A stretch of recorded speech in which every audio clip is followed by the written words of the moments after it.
Madirom gana 230 wachre ni nitiere gi achiedh nade mar wang' kendo dwarore mondo migiyud thieth maket kod mano. Kaluwore gi kwan makamano, wachre ni kwan mar ji madirom gana 750 e kaunti no gin muofni. Kara kamano nitiere achiedh nade mamoko momako wang' kaka mong'ere kaka trachoma minyalo timne bero kaluwore gi jalony weche mag wang'. Chiegni nus mar achiedh nade mathoth makamago eko inyalo thiedhi koseyudore ni jolony modoka korka weche mag thieth mag wang' ema ok ong'eyo gino mabende osebedo ka kelo achiedh nade makamano. Tumeweza pia kulete specialized clinics nyingi hapa,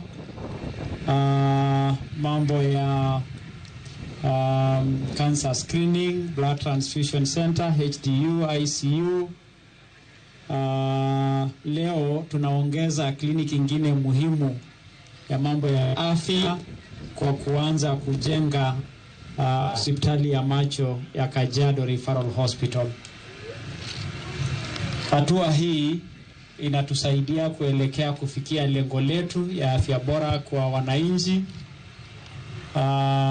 na tunakisia kwamba ujenzi wa hospitali hiyo itachukua miezi 6, na kwa hivyo tunapoenda kufungua our emergency center hapa, tutafungua pamoja na hiyo kuhakikisha kwamba tunapiga hatua baada ya nyingine.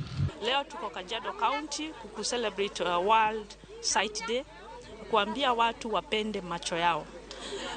Kajiado County imekuwa na shida ya macho, especially trachoma, na trachoma isipotibiwa mapema mtu anaweza pata upofu, na is unfortunate because hiyo upofu iwezi kuwa reversed.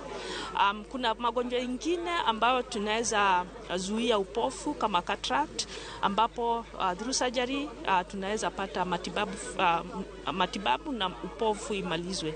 So tunaambia watu wa Kajiado na Kenya mzima ya kwamba waende katika hospitali iliyo karibu na wao, waangaliwe macho, daktari aweze kuwatibu kama kuna shida yoyote before it's too late.